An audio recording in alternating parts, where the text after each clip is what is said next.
It is that time. Bonsoir, je suis Christophe Bongo and this is Fut-Afrique channel. I am not alone, I am with Mpho. I hate to have Mpho today. I tried calling him during the weekend. I could not get him. I knew he was in pain. Mpho, how are you? Mr. Bongo, how are you? No, me, I'm fine. I was worried about you. How are you? Losing is not a good feeling. It's not a feeling that at Sundowns we know very well. So it's a rare thing that Sundowns loses. So it hurts a bit more than other teams. It's amazing because I was expecting you to say, wow, we drew, but we did not win on penalties. No. But you're saying losing. It's heavy for a Sundown to say we lost, right? I understand who Sundowns is. Sundowns has won 32 games in a row. There's not been an L in that column. It's been double. Orlando Pirates broke it.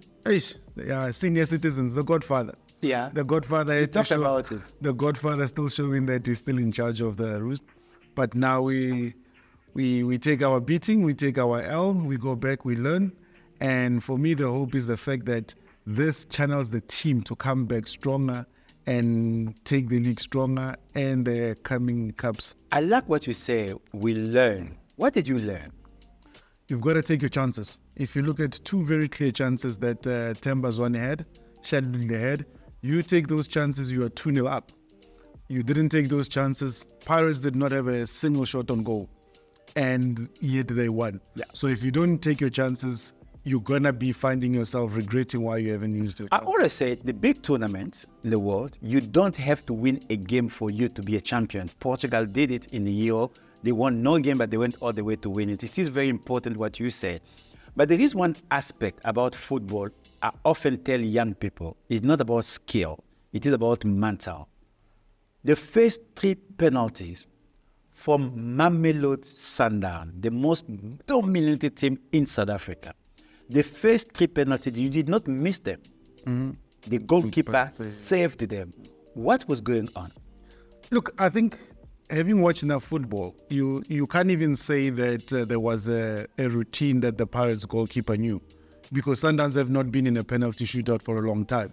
You haven't seen Tebogo Mokoena take a penalty. You haven't seen Zungu take a penalty. So you can't say based on this data, this is where he's most likely to go. As a goalkeeper, you make a decision, I'm diving right, the player shoots that way, it's a save. You think it's just by luck or Orlando Pirates actually trained for penalties, and Mamelodi Sundowns, as usual, according to me, they've got what I call misplaced arrogance. It's for me, it's not even about you can train all you want. At that moment in time, if the keeper dives in the direction that you've kicked it, let's take, if you kick a Panenka, all the keepers to do is stand.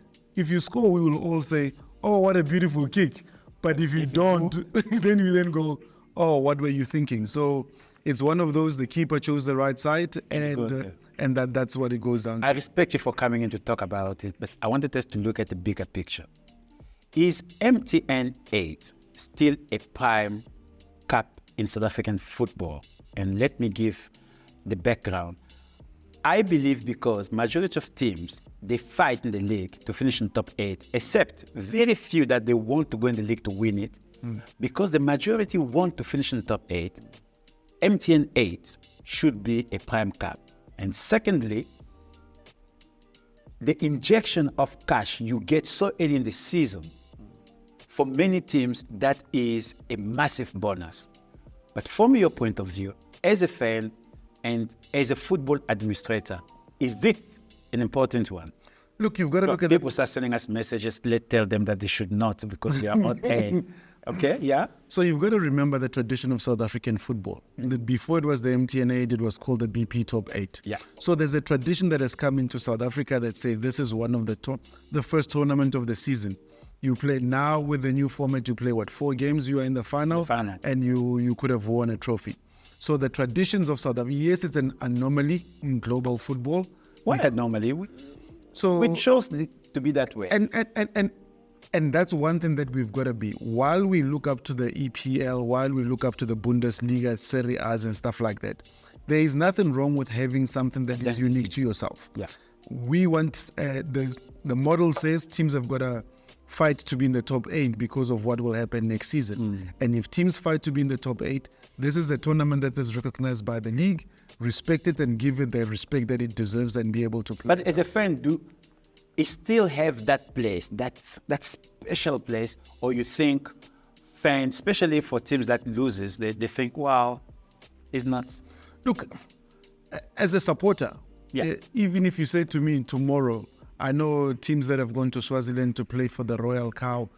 Anytime your team plays, it's a big occasion. Yeah. Even if they play a small team, you still want them to be convincing, you still want them to be able to win, because it sets you up differently in the league. Yes. But ironically, with the MTN8, Yeah. the winners of the MTN8 have always gone on a slump after winning the MTN8. No, forget those facts. We have to stay now because Pirates is a champion, so I know you...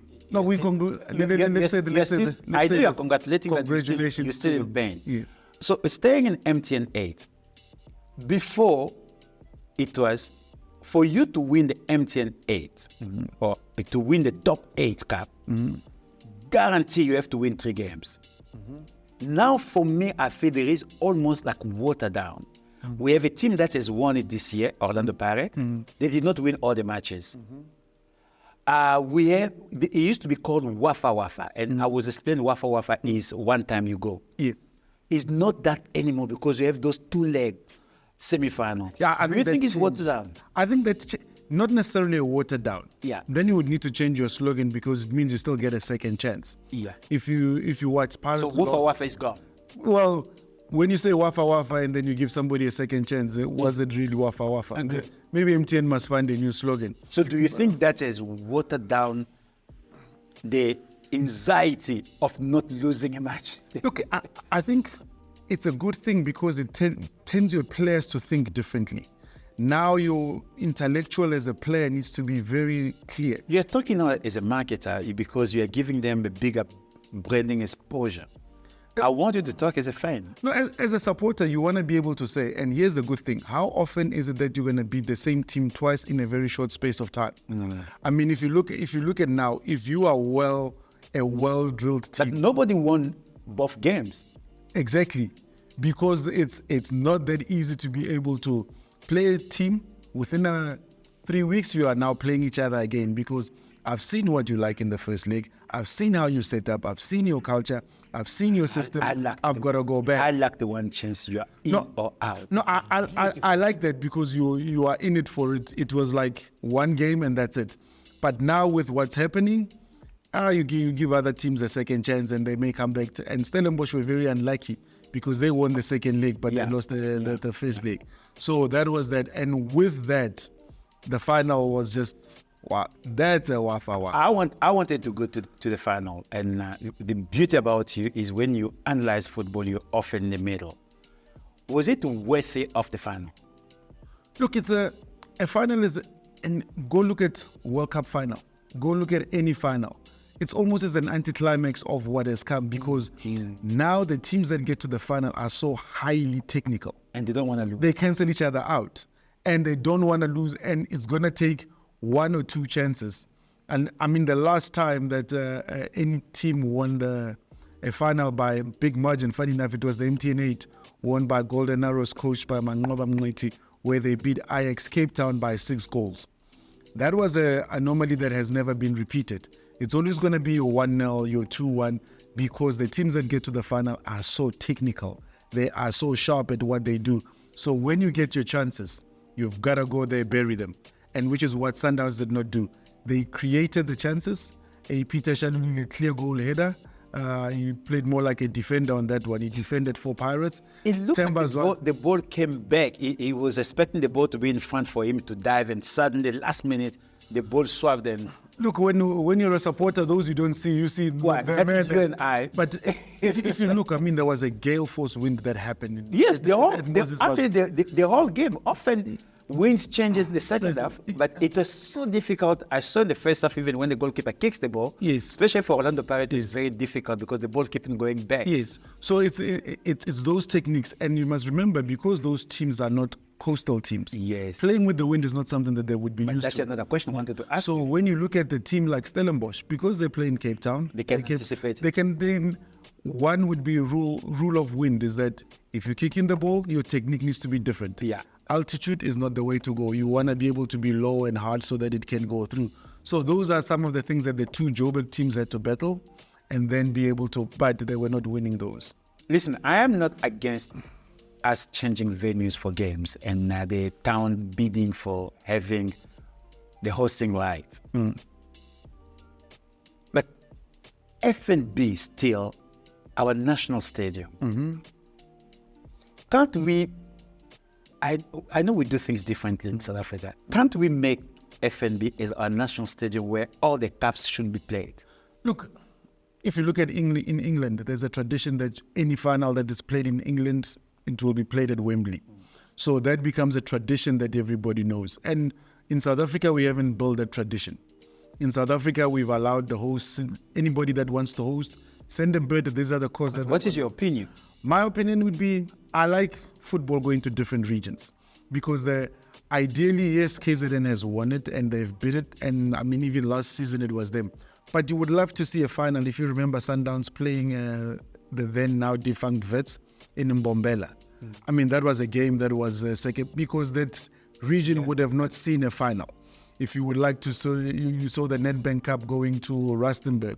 That's a region that has not. So you wanted to be able to say, if government from where they said those cities can be able to bid, they would then make sure that all their residents get to be able to experience a final. I think it is good. I think that's what makes South Africa be South Africa because we have so many firsts.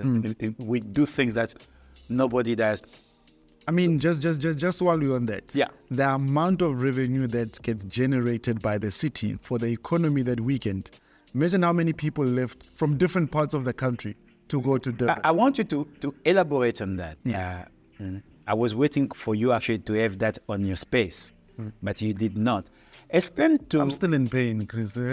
Explain to people to understand the economics of football as an event. So what you would get, and it's the city has secured the rights. Now, Sundowns, predominantly Sundowns supporters are based in Pretoria. So now you're doing one or two things. You're either flying to Durban or you're driving to Durban. So from a revenue collection for the city, you're paying the e-tolls to go down. By the way, for flying, people don't understand. 55% of your flying ticket, it is paying tax, local tax. So the airport receive that money. So you're now flying in. Where are you staying? So a lot of people, they now stay in local accommodation for tourism. So for a city like Durban that wants to push that's got quite a number of hotels, a number of B&Bs. So now you've got people that are staying in those hotels because the game finished at what time?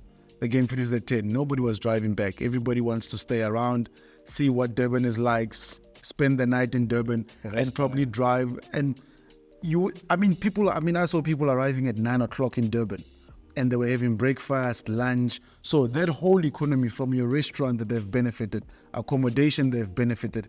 You go to the stadium, people are still using that system whereby you're buying food from the vendors that are at the stadium. You're buying merchandise that are there. I mean, if you look at Sundowns, they had a promotion that was happening at the Puma store that was in Gateway. So all that is generated by the fact that the team is there, is generated by the final being there, and the city gets to show of itself as a great host. The economy, accommodation is sorted out, flights are sorted, transport is sorted. So it is massive for cities to bid for it. There is a lion in the room, not an elephant, a lion in the room. We have to talk about refereeing. In the second semi-final, for the whole week, it was about Kaizer Chiefs fans being so upset because the referee in the game against Mamelodi Sundowns made a poor decision, especially the last decision where a player was clearly touched and the referee did not give the penalty. The reverse of that, it was in the final, where two clear penalties were not given. My feeling, which it might be wrong, but it is my feeling, that even some supporters are calling it a payback. I say, but when you say payback, it's like Sundown did something. You're accusing Sundown of doing something. What do you think of standard of refereeing worldwide? I'm not talking about PSL. worldwide, especially since this season has started? I mean, if you look, and just as a disclaimer, I'm a Liverpool fan.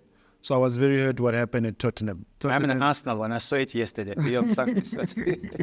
So you look at, there's VAR in England. They still get it wrong. And you then go, and this is in a league whereby in the last couple of seasons, the league has been won by a point, 2 points. Those points are going to come back to bite somebody. Oh, yeah. Those mistakes are very hard to be able to recover from. Millions euro or millions we look at our local league. You then go, okay, forget the clubs that we support. Forget everybody else. Yeah. Swallows is playing Skukune. Somebody pushes the keeper in. Blatant push. That's 3 points that are gone. These are teams that could be either fighting for relegation or fighting to get into the top 8. And it's a big difference because when it comes to prize money at the end of the season. The relegation in South Africa, which means the team loses the value of 15 million rand per year income when you are relegated.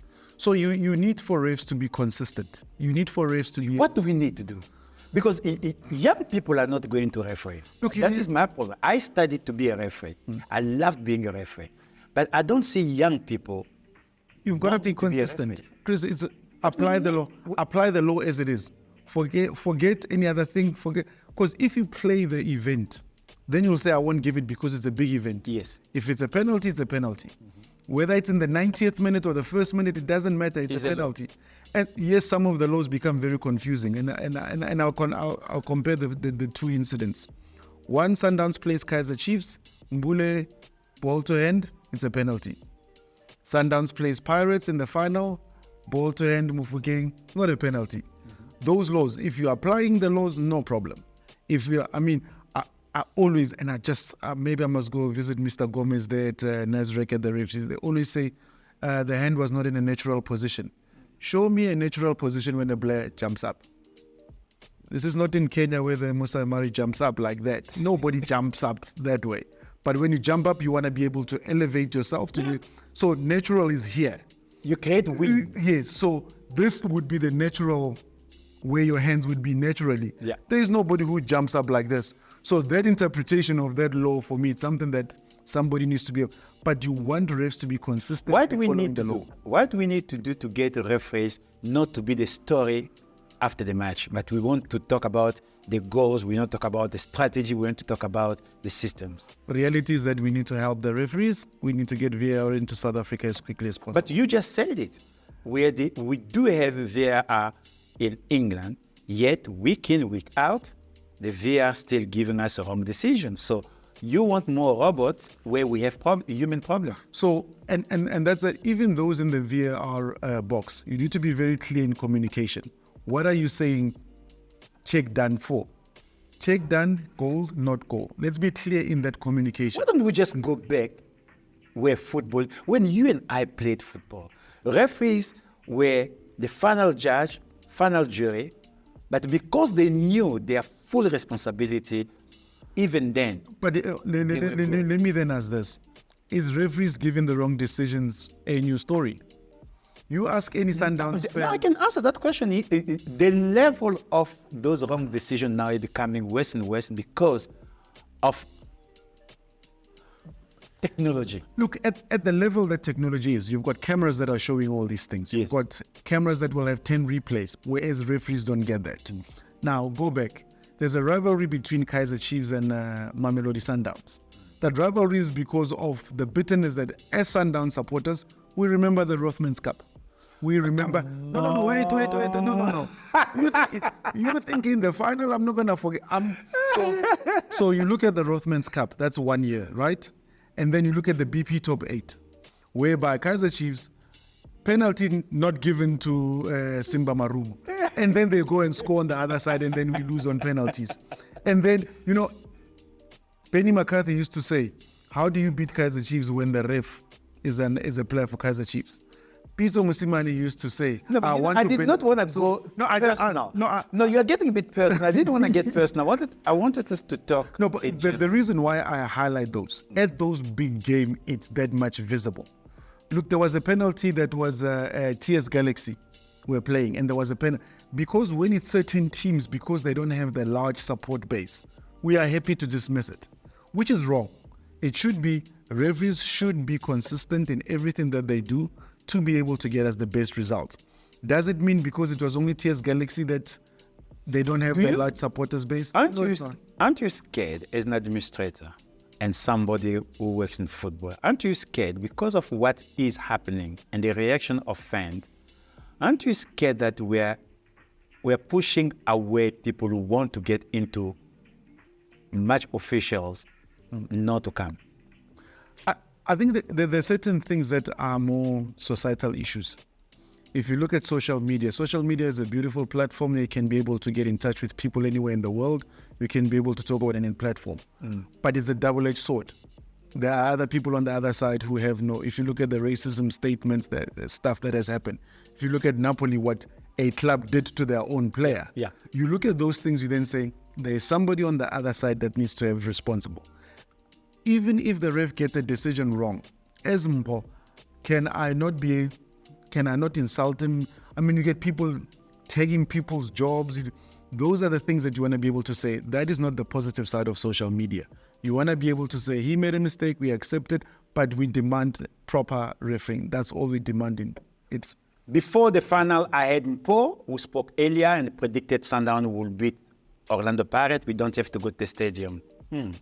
Then we had Owen Ndlovu in the studio, who was categoric that Sundowns will lose the game because of one player, the goalkeeper. So let's hear what he said, because he recorded the message. I don't think it was directed to me. It was directed to Mpho. So let's hear the man speak. I know many people didn't believe me when I told them that Sundowns will be beaten in the MTN final. I said that because it was not for the first time. Pirates are the champions of the MTN8 and were the defending champions before the match on Saturday. So, and I did talk about the powerful element in the match, and that is the goalkeeper. Ever since Senzo Mahio passed on, it's been very difficult for Pirates to make it. But the arrival of Ofori and Shane made a huge difference. So Sipho Shane was a difference. And I said then before the start of the match, I said I loved Ofori, but I knew the starting lineup would choose Sipho Shane to start, and he started, and he did exactly what we expected him to do. So for me, it was not a surprise. To many people, it was a surprise, but it was not. People are complaining about the refereeing and stuff like that. I said if Pirates does not get a red card, Pirates would never lose. And there was no red card, Pirates won. So if you complain about 90 minutes, Pirates could have gotten a penalty when Sunderland's, Ronan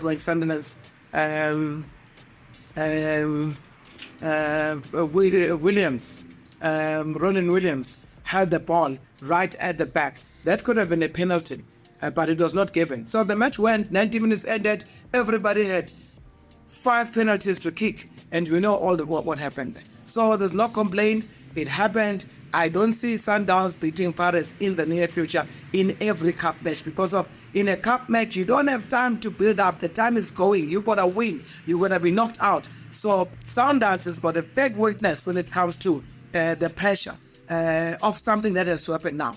The league, they come and collect it and they take time because they know that's an endurance. It's a long time. It's like a Cape Town to Cairo. Now that's a marathon. The league is a marathon. But when you talk about cup matches, that's a sprint. It's 100 meters from this pole to that pole. So Sundowns succumb to that type of pressure. And I did talk about the audiences when I said Sundowns fans will suffocate. You also, Sundowns was just not even a third, 1/8 of the stadium. That's why Sundowns, the urinal was just a portion there. So Pirates covered the whole stadium. So Sundowns faced all the odds not to win the match. So the Buccaneers are still the champions of the MTN8. We're looking forward now to the new tournament, Carling Black Label, and teams will also suffocate against Orlando Pirates. He talked about many things. He talked about the goalkeeper. Yes. You want to tell me if you give the goalkeeper credit. He talked about the penalty that was not given. I don't understand where that penalty came from. He talked about your supporters. They were just in the small corner. And he talked about you'll never beat them again in another cup final, which he didn't talk about the league. So what is your reaction? No. Look, we've got to give China the credit. As a goalkeeper, he saved 3 penalties. Three. The first So, three. the first 3 penalties he saved, you give him credit for that. You can't deny By the way, he did not jump out of the line. He was in line. He did it very well. Mr. Chris, anything that we discuss after, whether so-and-so did it, if the ref gave it, it's a goal. Good. You take it. So the penalty? Penalty. It was a penalty. Everybody saw that. But the ref didn't give it. And again, it goes back to the issue that we're talking about consistency. Yeah. And it's been an ongoing problem. But China deserves the credit. The ref. But why only 20 supporters of Mamelodi Sundowns went to the stadium? What do you mean 20 support? Well, that's what Owen said, not me. Here's the thing that you've got to be able to learn in South African football. There are 3 teams that have got the crowd and the numbers. And in this order, Kaizer Chiefs, I think maybe they feed them the chips to go to the stadium. And then you have Orlando Pirates. And then you have Mamelodi Sundowns. Wait. You said they feed them what? Chips. You see, they launch chips the other day. It's a football club, you're launching chips. Maybe you come to the stadium, they give you chips. Maybe Sundowns, please, get us chips or something. Up to the stadium. Okay. So when you do that, and you look at, because in South Africa, traditionally, we don't have a base that says Pirate supporters are only in Soweto. Yeah. It's because, and from 1937 to 1970, Chief. So in order you say it is Chiefs, Pirates, in terms of supporter base, the largest supporters base is Kaizer Chiefs. the second. Followed by Pirates, and third is Mamelodi Sundowns. So that's why you were 20 in the stadium, No, in the not corner. 20. He said it, not me. As we would say on Twitter, all 217 of us were there. 217 of us were there. 57 of us were there. And that's what happens. And I think... Is that the reason why you lost? Because No. during the penalty kick, your players could not hear. No, you see, when you then go into the analysis, it's going to go back to the same thing. Okay, cool. No, I don't want us to Chances go. not taken. And that's He's what not cost here. us. We're speaking in the absence. China man of the match, well deserved. He saved the penalties, and all credit to him. Well, we have to close MTN8. The champion is the Buccaneers. Up to the backs. And the sky is the limit. We probably next season, if they finish in top 8, Mamelodi Sundowns, they might be there again. But at the moment, it is Owen Ndlovu 1, Mpho 0. So Just as a parting shot, yeah. please tell Owen, focus on the Champions League. We need a... No, they are already being beaten by By a team Jordan. that does not have any guy. So until next time, MTN8, it was a great tournament. We enjoyed it. Orlando Pirates, congratulations. Mamelodi Sundowns, go and learn how to kick the ball in the penalties. I still believe it was a question of misplaced arrogance. But that is just me. Until next time, don't forget to subscribe, to follow Mpho. I think it is Mpho 929. Yes. One day I'll ask you what 929 means. So don't forget that. And I am at Christophe Bongo. So that is Fut-Afrique channel. Until next time, au revoir.